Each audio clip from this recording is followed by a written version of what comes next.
할렐루야. 7월 5일 토요일자 말씀의 실제입니다. 아버지의 마음을 이해하십시오. 아버지의 마음을 이해하십시오. 오늘의 본문은 누가복음 9장 56절 말씀입니다. 인자는 사람의 생명을 멸하러 온 것이 아니요 구하러 왔노라 하시고, 인자는 사람의 생명을 멸하러 온 것이 아니요 구하러 왔노라 하시고. 변화를 일으키기 위해 기도할 때, 특히 당신의 마을, 도시 또는 국가를 위해 기도할 때는 말씀에 대한 명확한 이해와 하나님의 마음에 대한 통찰력이 중요합니다. 예를 들어 한 도시나 국가에 있는 그리스도인들이 특정 정부 관료를 원하지 않는다고 합심하여 기도하는 상황을 생각해 보십시오. 한편 그리스도인 중에는 그 지도자와 함께 일하며 그 지도자가 성공하고 직책을 유지하도록 날마다 기도하는 사람들도 있을 것입니다. 변화를 선포하는 사람들이 의롭다 할지라도 하나님은 그 지도자를 위해 믿음으로 서 있는 그분의 자녀들의 기도를 귀하게 여기십니다. 이것은 하나님의 본성, 즉 아버지의 본성을 보여줍니다. 당신은 하나님께서 특정한 방식으로 행동하실 것이라고 기대하지만 그분은 그렇게 행동하지 않으실 수도 있습니다. 그분은 다르게 생각하시기 때문입니다. 하나님의 행동은 그분의 사랑, 자비, 목적에 의해 결정됩니다. 아멘. 성경 말씀에는 하나님의 목적과 계획과 뜻, 즉 하나님의 의도가 있습니다. 그래서 저와 여러분이 말씀을 볼 때 말씀에 정확한 이해를 갖는 게 굉장히 중요하다라고 말씀하시고, 또한 그 말씀 속에서 하나님의 마음, 하나님의 즉 의도, 그 하나님 마음에 대한 통찰력이 중요하다라는 말씀을 오늘 하고 있습니다. 우리가 성경을 볼 때도 우리가 항상 내 입장에서 내 문제를 해결하기 위해서 어떤 나의 필요를 위해서 우리가 성경을 본다면 아버지의 마음을 또는 아버지의 의도를 우리가 잘 파악하지 못할 때가 있습니다. 하나님의 그 성품을 우리가 제대로 알지 못하고 성경을 읽으면 정말 많은 부분에서 우리가 하나님을 오해할 수 있듯이 우리의 삶 전반에 있어서도 우리가 하나님의 성품을 잘 알고 또한 하나님의 그 목적과 뜻이 무엇인지를 우리가 잘 안다면 우리의 삶 전반에서조차도 우리는 하나님을 오해하지 않고 우리에게 닥친 그 상황과 환경을 우리가 또 믿음의 눈으로 보고 또 잘 이겨나갈 수 있을 줄로 믿습니다. 우리가 예를 들어서 지금 지도자를 얘기하고 있는데 우리나라에도 얼마 전에 대통령 선거가 있었습니다.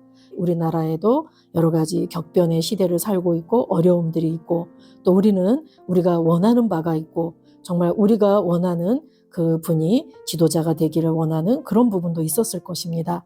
그렇지만 많은 사람들이 만약에 어떤 이런 후보가 대통령이 된다면 우리나라가 망할 것이다. 우리나라가 이렇게 될 것이다. 갖가지 얘기들이 많았지만 정말 나라와 민족을 위해서 합당한 지도자가 세워지길 위해서 정말 합심해서 기도하고 금식하고 그렇게 애쓰고 힘쓰면서 하나님 앞에 간절하게 기도했던 많은 분들이 있었습니다. 그럼에도 불구하고 또 그분들이 원하는 그런 지도자가 되지 않았을 때 또 그들이 때로는 낙심도 되고 절망하는 마음도 들었지만 우리는 모든 권세는 하나님으로부터 온다라는 성경 말씀의 근거에서 그 부분에 대해서 우리는 절대 순종하며 하나님의 뜻을 묻고 또한 우리가 해야 될 일이 무엇인지를 알고 나아가는 그런 자세가 필요한 줄로 믿습니다. 하나님은 우리의 그런 중보기도, 우리 헌신의 기도를 결코 헛되게 보지 않으십니다. 오늘 여기 하나님은 그 지도자들을 위해서 믿음으로 서 있는 그분의 자녀들의 기도를 귀하게 여기신다고 말씀합니다. 이것이 바로 하나님의 본성, 아버지의 본성을 보여주기 때문이라고 하죠. 우리가 어떤 목적을 갖고 기도했다 할지라도 그것이 우리의 목적에 도달하지 못했고 또 우리가 원하는 바의 결과물이 나타나지 않았다 할지라도 하나님은 그 모든 것 속에 하나님의 사랑과 하나님의 자비와 목적에 의해서 이 모든 것들이 결정됐다라는 걸 우리가 안다면 그분의 뜻을 잘 수긍하고 우리가 이 시점에서 무엇을 해야지 될지를 더 잘 알고 또 우리가 더 기도로 하나님 앞에 나아가야 될 줄로 믿습니다. 또 우리 다음 읽겠습니다. 누가복음 9장 54절에서 56절에 나오는 야고보와 요한의 경우를 생각해 보십시오. 그들은 주 예수님을 영접할 준비가 되어 있지 않은 사람들에게 화가 나서 이렇게 물었습니다. 주여, 우리가 하늘에서 불이 내리도록 명하여 마치 엘리야가 한 것처럼 그들을 살라버리기를 원하시나이까? 그러나 예수님은 그들을 꾸짖으며 말씀하셨습니다. 네, 우리가 이 말씀을 보면 예수님께서 예루살렘에 올라가시기 위해서 사마리아를 통과해 갈 때 그 사마리아 사람들이 예수님과 그 일행을 받아들이지 않았습니다.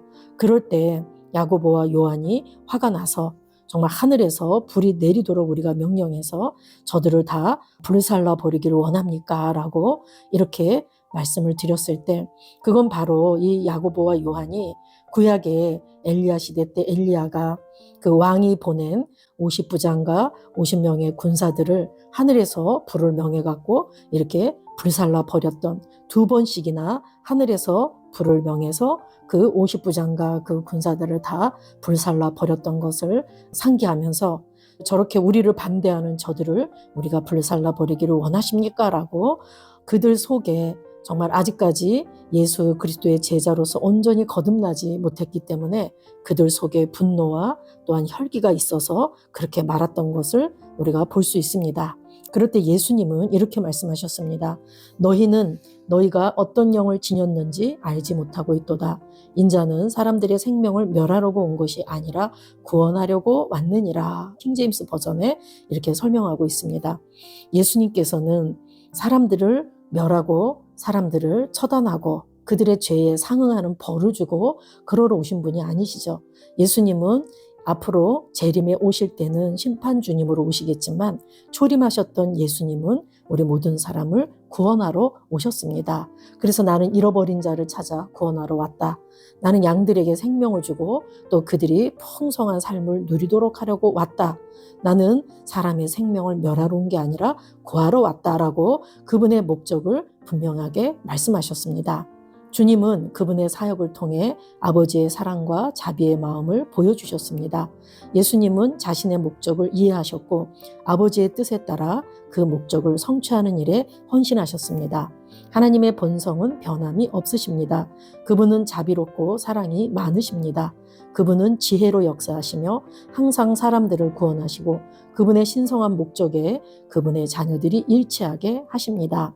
이 진리를 이해한다면 우리의 갈망이 정당하다고 생각할 때에도 하나님께서 우리가 기대하는 방식으로 항상 행동하지 않으시는 이유를 알 수 있습니다. 당신이 말씀과 성령님의 인도에 자신을 내어드릴 때 당신은 점점 더 모든 상황에서 하나님의 완전한 뜻과 계획을 알고 행하게 될 것입니다. 그리고 당신은 방향과 정확성을 가지고 효과적으로 기도할 수 있게 될 것입니다. 아멘. 여기 오늘 참고 성경 중에 에스겔 18장 23절 말씀에 보면 내가 어찌 악인의 죽는 것을 조금인들 기뻐하랴. 그가 돌이켜 그 길에서 떠나서 사는 것을 어찌 기뻐하지 아니하겠느냐. 이것이 바로 하나님의 성품이시죠. 악인이라 할지라도 그가 돌이켜서 정말 복받기를 하나님은 원하신다라고 말씀하시는 것입니다. 또 베드로후서 3장 9절에도 주의 약속은 어떤 이들이 더디다고 생각하는 것 같이 더딘 것이 아니라 오직 주께서는 너희를 대하여 오래 참으사 아무도 멸망하지 아니하고 다 회개하게 이르기를 원하시느니라. 주 예수님은 아무도 멸망하지 않고 모두 다 회개하고 그 구원을 이루기를 원한다고 말씀하십니다.